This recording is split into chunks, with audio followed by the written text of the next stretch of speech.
5 things you need to know before you buy a fixer-upper. Watching those home improvement shows on TV gives a lot of inspiration, and you may even decide you would like to try your hand at renovating a fixer-upper. Yes, it is a great way to score an unbeatable deal on a new home, but unless you have a lot of experience flipping houses, you have to be extra careful about making sure that you don't get in over your head or over your budget. While you certainly can save money in the short term when you buy a fixer-upper, there's a lot of expensive work that goes into turning a not so great property into an amazing home. The time to figure out whether the fixer-upper you're interested in is worth the time, money, and effort it needs is before you put in your offer, not afterwards. The market for fixer-uppers exists both concurrently to and separately from the standard real estate market. The rules are a little bit different when you're dealing with homes that aren't quite ready for move-in, and in many cases you have a lot more buying power than you would with a turnkey residence. Armed with a big imagination and a bit of realism, you can turn a small investment into a massive payoff. You just have to make sure that you go into the process with as much information as possible. Here are 5 things that you need to know in order to buy a fixer-upper with investment potential. Location, location, location. It is everything. Watch enough HGTV and you start to quickly learn a hard fact about buying fixer-uppers. An ugly house in a great location can be a financial windfall. While many people have a hard time looking past outdated features, you need to be the one willing to put in that work, and the payoff can be more than worth it. Picking a great location to buy a fixer-upper requires some market know-how, but there are also some telltale signs that your fixer-upper is situated to sell. Look at the local housing market and how fast homes sell in that area, as well as the strength of the local business and school district. Talk to your realtor about what demand is like in that area and what the selling points are in that particular location. If you can nail the location when you buy a fixer-upper, one of the most profitable selling points is already built in. Plus, if you're buying a fixer-upper to live in, you could get a real steal in an otherwise overpriced locality. Number 2, good bones matter too. You want your fixer-upper to have a good basic structure. That refers to both its construction and its layout, since both of those things are incredibly expensive to remedy later on. Keep in mind that paint and carpet are easy to change, but a crumbling foundation or a damaged roof are going to take a big bite out of your profit. As for layout, you want to buy a fixer-upper with the maximum amount of appeal possible.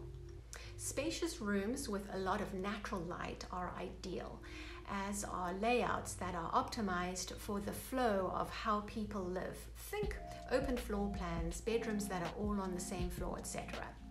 You can move walls around and reconfigure plans if you have to, but that'll be a major expense that ultimately means less profit in the end. Number 3, definitely get a home inspection. It can't be stressed enough how critical it is that you get one or more experienced home inspectors through the door before investing any money in the fixer-upper. This will help you budget for and prioritize the fixes that you have to make in order to get that home ready to move in or to sell. It will also cue you in on other potential deal breakers. If you don't want to spring for a brand new plumbing system or pay for an update of a home's electrical wiring, you have to ensure you do what you can to identify these problems early on. A qualified home inspector will provide you with a report that outlines all of the fixes a home requires, both the easy ones and the hard ones. You can use this report to price out your project and also to divide your to-do list into projects that need to be done right away, projects that you simply want to get done right away, and projects that can wait. Number 4, consider getting specialty inspections. You never know what's hiding behind those walls. Many people who buy a fixer-upper choose to get other inspections in addition to the home inspection. These include things like a roof certification, which will give you a comprehensive breakdown of some key roof-related features, including the materials used, any problem areas, and how long you likely have until the roof will need to be replaced.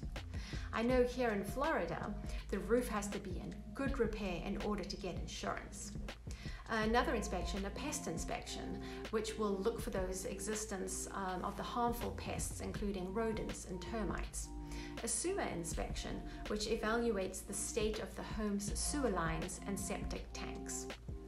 The seller may also provide you with some of these inspection reports, or you may be able to request that the seller fronts the cost for them.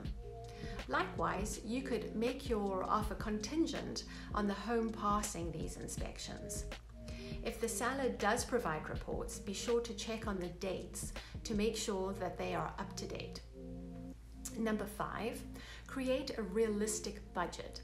Leave room in your finances for surprise costs.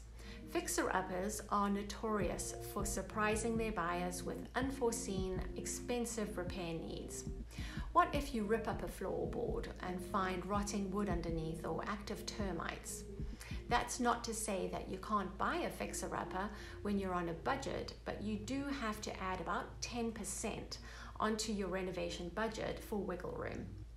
You can save money in certain areas by doing the DIY route and taking on a task yourself instead of hiring a professional. But unless you have a background in construction, you'll want to leave the major renovation projects to the professionals. How you budget your fixer-upper depends on what you want to do with it afterwards.